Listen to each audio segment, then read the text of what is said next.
Telugu news channel కి స్వాగతం సుస్వాగతం।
కనీస హక్కులు ఏం దక్కకుండా ఎన్నో ఇబ్బందులను ఎదుర్కొంటున్న దృశ్య పలుసార్లు ప్రభుత్వాల దృష్టికి ప్రజాప్రతినిధుల దృష్టికి తీసుకెళ్లి మా హక్కుల రక్షణ కోసం మా రాజ్యాంగబద్ధంగా రావాల్సిన హక్కులన్నింటినీ కల్పించాలని కోరుతూ ఎన్నోసార్లు వాళ్ళను కలిసి బ్రతిమిలాడినా మా ఆవేదన వారికి పట్టడం లేదు।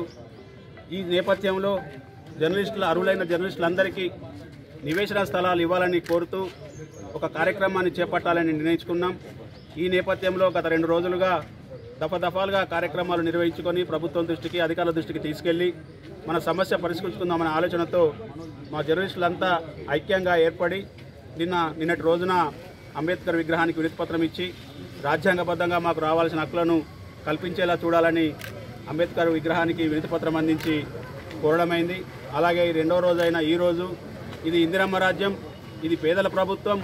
ఈ ఇందిరమ్మ రాజ్యంలో అన్ని వర్గాల సంక్షేమమే ధ్యేయంగా మేము పథకాలను ప్రవేశపెడతాం, అందరికీ న్యాయం చేస్తామని చెప్పేసి ఈ కాంగ్రెస్ ప్రభుత్వం పేర్కొంటున్న నేపథ్యంలో మరి మేము సమాజ హితం కోసం పనిచేస్తున్న జర్నలిస్టులందరికీ రాజ్యాంగబద్ధంగా రావాల్సిన హక్కులన్నింటినీ కల్పించాలని, అది ఈ పాలకులకు మీ కనువిప్పు కలిగించాలని కోరుతూ ఈ ఇందిరమ్మ రాజ్యంలో ఇందిరమ్మ మీరే మాకు న్యాయం చేయాలని కోరుతూ ఈరోజు ఇందిరమ్మ విగ్రహానికి వినతిపత్రం ఇచ్చాం।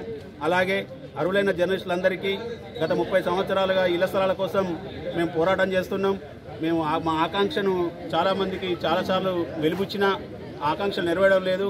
మీ ద్వారానైనా ప్రభుత్వానికి నివేదించి మా అర్హులైన జర్నలిస్టులందరికీ ఇళ్ల స్థలాలు ఇవ్వాలని కోరుతూ ఈరోజు అర్బన్ తహసీల్దార్ గారిని కలిసి వినతిపత్రం ఇచ్చాం। ఈ కార్యక్రమం మా హక్కులను సాధించుకునే వరకు ఈ ఆందోళన బాట పడుతూనే ఉంటాం, ఈ కార్యక్రమాలు జరుగుతూనే ఉంటాయి। మాకు ఇళ్ల స్థలాల మంజూరు జరిగే వరకు ఈ ఉద్యమాన్ని ఆపేది లేదు। జర్నలిస్టులంతా కలిసి వచ్చిన జర్నలిస్టులంతా ఇదే స్ఫూర్తితో ముందుకు సాగాలని, ఈ కార్యక్రమాలను విజయవంతం చేయాలని మనసారా వారందరినీ కోరుకుంటూ ఈ అవకాశం ఇచ్చిన మా పాత్రికేయ మిత్రులందరికీ పేరున ధన్యవాదాలు తెలియజేస్తున్నాను। ఎంటీవీ న్యూస్ తెలంగాణ న్యూస్ ఛానల్లో మరికొన్ని కొత్త అప్డేట్స్ కోసం లైక్ చేయండి, షేర్ చేయండి, సబ్స్క్రైబ్ చేయండి। థాంక్యూ।